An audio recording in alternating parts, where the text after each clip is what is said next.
Buenas noches, profesor. Mi nombre es Ruth Aguilar Queirolo y soy alumna de la Universidad Continental de la carrera de Psicología. El día de hoy voy a exponer el producto académico número 2 del curso de Psicología Cognitiva.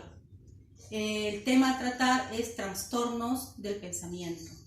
Antes de empezar, tengo que explicar dos casos, uno del tipo en el ámbito clínico y un caso en el ámbito intelectual, donde yo tenga que exponer, tenga que verse de manera clara en cada caso, es el trabajo explicado en el producto académico. En el primer caso, en el ámbito clínico, se trata de una persona del sexo masculino. La edad de esta persona es de 37 años, su nombre es Manuel, la profesión es albañil en una empresa de construcción. Su estado civil, casado. Tiene 2 hijos, uno de 6 años y uno de 9 años. El motivo de consulta es el siguiente. La esposa del sujeto va previamente a consulta por recomendación del médico. La esposa manifiesta que está casada hace unos 10 años y tiene un esposo con el que ya no puede vivir. Tuvo un accidente de trabajo, se cayó de una rampa y tuvo varias fracturas. Y por este motivo es que queda internado en el hospital, en hospitales del estado. El médico que la atiende le explica que en un inicio el paciente colaboraba con su recuperación, pero luego luego de varios días manifestó conductas anormales. Empezó a verse ansioso, nervioso, tembloroso. Se le preguntó por sus hábitos, si consumía algún tipo de droga, alcohol o tomaba algún tipo de pastillas, pero él negó en todo momento. Pero el personal asistencial se dio cuenta que no podía dormir en las noches. A veces hablaba incoherencias y se lo veía nervioso casi todo el tiempo. Se le recomendó ir a un psicólogo. Los antecedentes. Según la esposa, el paciente lleva más de 3 años tomando fuertes cantidades de licor. Empezó a cambiar de carácter, descuidar su trabajo y bebía sin control, hasta quedar dormido. O sea, recién en ese momento el señor dejaba de tomar porque ya pues le ganaba el sueño, no de tanto consumir alcohol. El sujeto era violento, le insultaba y golpeaba a la esposa. Comía poco, dormía después de beber, tenía insomnio, perdía la noción del tiempo y del lugar. Muchas veces se confundía el lugar de trabajo con el hospital y confundía también a los trabajadores asistenciales. Muchas veces también olvidaba hechos importantes. Tenía una mala relación con sus hijos y el papá del paciente murió de cirrosis también. ¿Cuáles son las observaciones durante la consulta? La descripción física.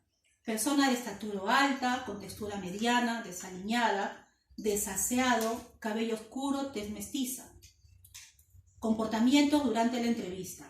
El paciente se mostró ansioso, poco colaborador, inseguro, baja tolerancia a la frustración, hostil, lenguaje incoherente, conducta motora inquieta. A pesar de estar fracturado, él tenía una sensación de angustia, falta de atención, discurso desordenado, no tenía coherencia, confundía al hospital con su lugar de trabajo, estaba desorientado en tiempo y espacio, transpiración abundante.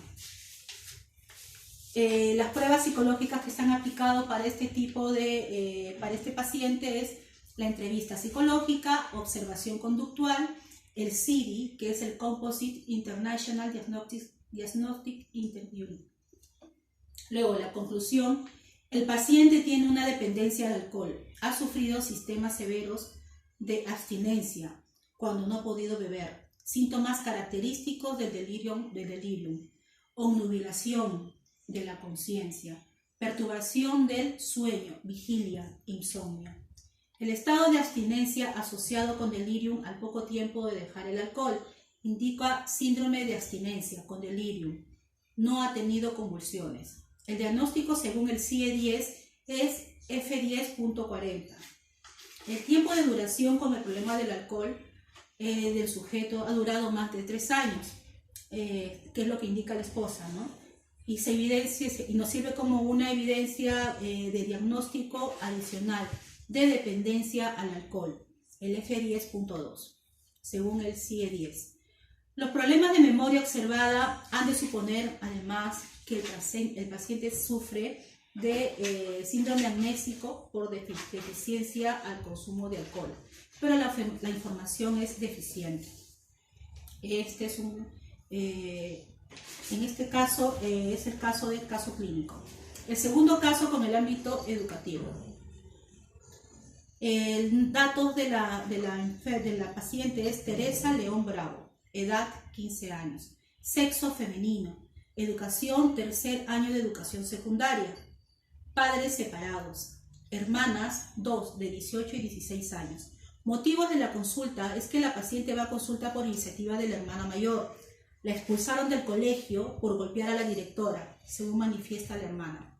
La paciente es la última de 3 hermanas que no pueden controlar su mal carácter, aunque ella ha cambiado hace un tiempo atrás, porque en un inicio solo era una muchacha rebelde, es lo que comenta la hermana, pero ahora parece mal de la cabeza. Ella llega muy tarde a su casa, muchas veces ella ha empezado a comentar que la están persiguiendo, que la están siguiendo. La hermana le pregunta quién la persigue, ella sale a ver la calle y no hay nadie, ¿no? Llega sudada, como si hubiera corrido. Por ratos no entendía lo que ella hablaba. Otras veces salía de la casa y no volvía hasta después de varias horas. Y le preguntaban dónde estaba y ella siempre decía caminaba sola, sin sentido, no tenía rumbo. También la he escuchado hablar sola, discutir sola.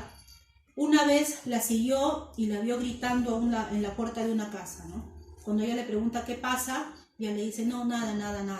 No le da una explicación razonable. Habla incoherencias, ¿no? Estas conductas empezaron a ser frecuentes. Dejó de ver a sus amigos. Ya no dormía en las noches, comía muy poco, ya no se bañaba, ya no se cambiaba de ropa, incluso ha dejado de comer. Y las pocas veces que comía, dejaba la comida y los ponía debajo de la cama, o empezó a amontonar la comida hasta malograrse, hasta estar en estado de descomposición. La hermana manifiesta que se lo ha dicho muchas veces a los padres, pero los padres no le dan importancia, dicen que es la adolescencia, pero mi hermana necesita ayuda, no le dan importancia. ¿Cuáles son sus antecedentes? Los padres se casaron muy jóvenes. La madre salió embarazada a los 17 años y el padre tenía 19 años.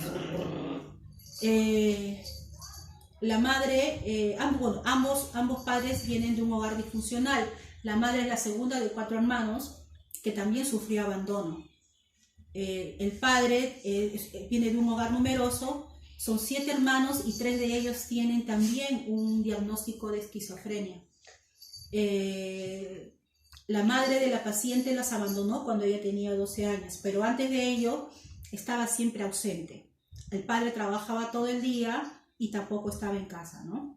Entonces, también manifestaba que la muchacha, la adolescente, siempre fue no era aplicada en sus estudios, traía malas notas, no hacía las tareas y por eso es que ella siempre estaba repitiendo el año, ¿no? Ella mostró rebeldía, pero recién ella cambió su conducta cuando ella cumplió los 15 años, que fue la edad en que la madre abandonó la casa.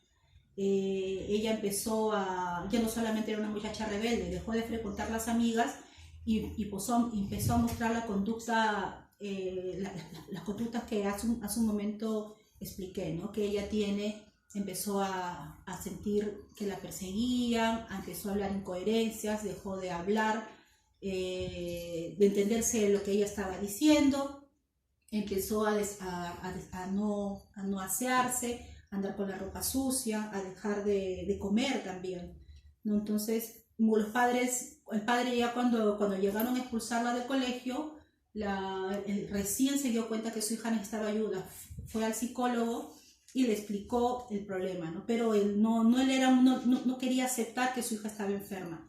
Entonces, cuando ella actuaba de esta manera, muchas veces la castigaba, la encerraba con llave para que no salga a la calle, ¿no?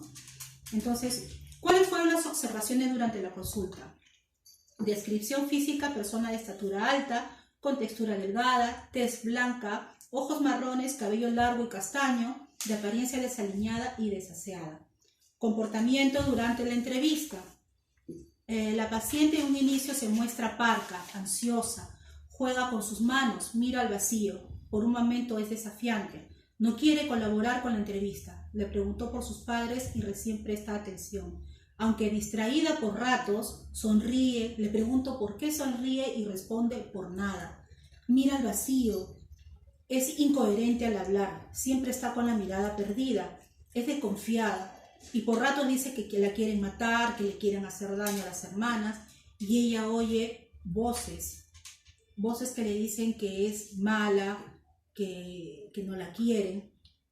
Entonces, y de pronto sigue jugando con sus manos y se queda callada. ¿Qué pruebas psicológicas se ha utilizado? La entrevista psicológica, entrevista clínica por un psiquiatra. Se utilizó manuales diagnósticos y estadísticos de trastornos mentales, el DSM, y la clasificación internacional de las enfermedades, el CIE de la OMS. Observación conductual, test de Rorschach. Conclusiones. La paciente posee varios factores de riesgo. El factor hereditario primero, relación ambiente, biológico, psicosocial, situaciones o circunstancias predispuestas y vulnerables de desarrollar la enfermedad, el estilo de vida, maltrato, abandono físico y emocional. Pierde contacto con la realidad. B. Escucha, siente y percibe situaciones que no existen. Alucinaciones, delirios y dificultad para organizar pensamientos. Disociación de la realidad, psicosis. El lenguaje es incomprensible y ansiedad marcada, conductas extrañas. Se ríe sola, mutismo, habla sola, miedo o sospechas sin motivos. Descuido del arreglo personal, aislamiento. Trastorno de sueño, insomnio, deambulaciones. El diagnóstico según el CIE-10 es F20.0, que es la esquizofrenia paranoide. Muchas gracias, profesor.